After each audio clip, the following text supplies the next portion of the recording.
皆さんこんにちは and welcome to Shogo's podcast. So today I'd like to talk about something that I feel is really important when I talk about I want to preserve and evolve traditional culture.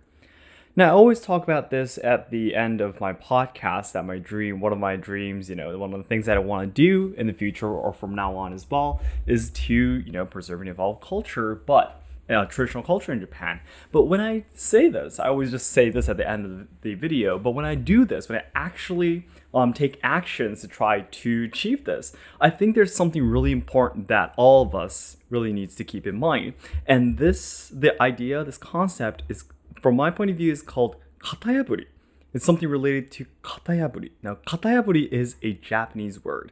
Now, Katayaburi, if you translate it into English directly, it means unconventional or unusual. So it's changing. Yep. So from my point of view, for Japanese traditional culture to survive in the future, it definitely needs a lot of change. And a lot of Japanese people, especially in the elder generations, really say that no, this is how it's been traditionally done, so we shouldn't change it, blah, blah, blah. But that's not true.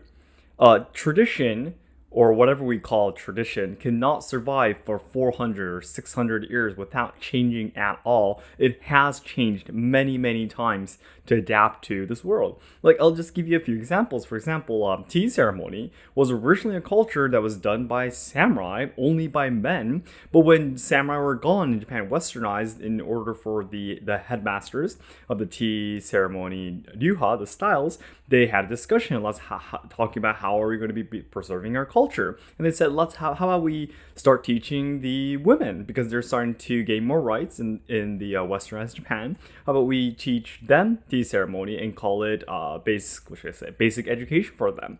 So that's when tea ceremony shifted to women. But that's definitely not traditional. That's right after Japan westernized. That's just about 150 years ago, right? But somehow some people they make themselves sound as if the ceremony or any other tradition has never changed ever since it started. And that's completely a lie, because even the tea procedures, even the kata in Budo martial arts, these things can change at this moment. It changes every single day. Whenever I go to my training, it always changes. Yeah. So it definitely needs to change too in this world. Japan's economy is declining, the population is declining, and we need the cultures all need to change so that more people around the world would want to train in it, or the people who want to train in it so they can train in it, like connecting to the internet, it could be, or it could be changing some forms for people who can't do seiza, sitting with their legs folded, or there's definitely a lot of things that, adapting to different religions other than the religions in Japan and so on and so forth. So there must be a lot of changes that needs to be done in Japanese traditional culture, and that's definitely my belief. But again, coming back to today's main topic about katayaburi, unconventional, unusual, this Japanese word, if you break it down, katayaburi, katayaburu it would be. Now, kata means the mold or a model or a template is kata. Yaburu, which means to tear or to break. So you're breaking the model or you're breaking the template, it means unconventional, right? Creating something new that's unusual. That's not the way it was originally done. Yeah, this is exactly what I want to do, right? But this Japanese word, this kanji combination, I personally think is really important. Katayaburi. So you're breaking through the molds, the template, right? Which means, what I'm trying to say here, today's main topic, this is the most important point. If you want to make change in something, if you want to break the template, the model, the mold of something, in this case, traditional culture, you need to be in it. You can't destroy a kata. You can't destroy a mold or a model from the outside. You are fit inside the kata. And that's the reason why you can tear through it. Yep. You can't tear it from the outside. Considering the meaning of this kanji character, it means that you break out from the inside to the outside, it means. So I really like this, the way they use these kanji characters to express unconventional, because I see a lot of people who, for example, in Yaido or in Budo martial arts, who hardly have experience or does not have enough experience in the traditional way, I guess, or the common way of doing or training things, and they just suddenly start doing new things. It could be dancing, it could be the Japanese traditional instruments, Japanese traditional dancing or the stage arts and such. You need to have professional skills and experience in the field of whatever you want to change in order to change it. Otherwise, if you don't fully understand what you're actually doing, there's nowhere you'll be able to change it, right? Because this could apply to anything else, right? It could be any industry and business. It could be any form of music or stage arts. If you're not a professional in that field, how could you change it? You won't be able to understand the people who are training in it, who are working there and such. So I see a lot of Japanese people who are like, we need to change traditional culture, and they just are constantly fighting against the conventional way of doing things. But I personally feel that that's not the right path. You should obey the conventional path first and fully understand it. You need to be humble enough to do that first, obviously, because we need to understand that the headmasters of tea ceremonies or each ryuha of Budo martial arts, they definitely are people who dedicate their whole lives to carrying it on. No matter, it's just from our point of view that it looks incorrect or not the right path kind of thing, right? From their point of view, they're doing everything correctly, obviously.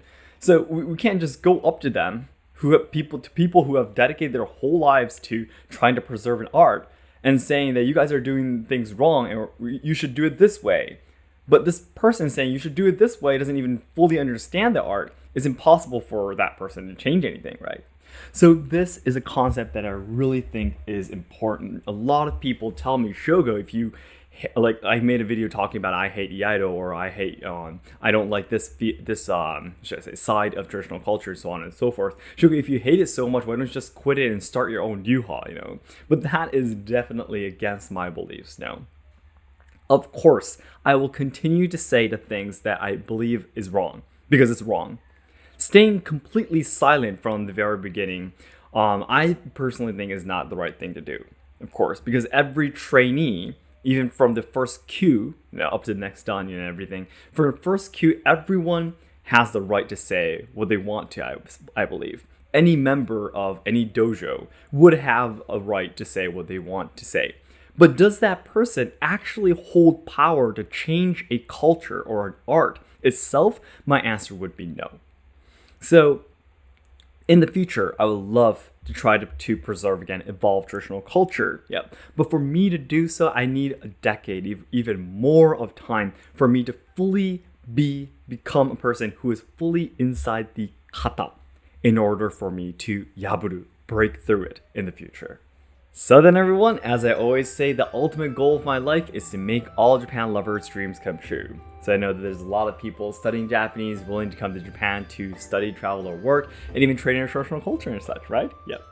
However, I am very afraid that Japan will not be able to make everyone's dreams come true in the future because we're facing a lot of social problems. We are losing our traditional culture, and the younger generations are literally dying from all the social issues we shoved against them. And I always say that we're losing traditional culture, but we are literally losing traditional culture. It can be shown in data, the population of people training, obviously, because the population of Japan itself is declining. And whenever I go to training, like for example, the Yushinkan Kenjutsu dojo I go to, there's quite a lot of young people. But tea ceremony, no theater, most of these places have hardly anyone in their 20s or younger. Most people are older than their 40s, 50s, And you can obviously see that once the generation today that are in their 20s become the 40s, there's going to be even less people in the 20s and 10s, and there will be no one almost at that timing, right? So I can literally see, I can feel it with my skin whenever I go to my training or performances and such, that wow, traditional culture in Japan definitely is disappearing. So I really want to dedicate my life to try to make Japan a better place, because if traditional culture disappears, it'll be really sad, because I know that there's going to be at least a few amount of people in this world that would want to train in traditional culture, are interested, in buying the traditional craftswork and such, and I don't want them to just give up. I want to be the person who carries these things on for the people who are interested in that side of Japan.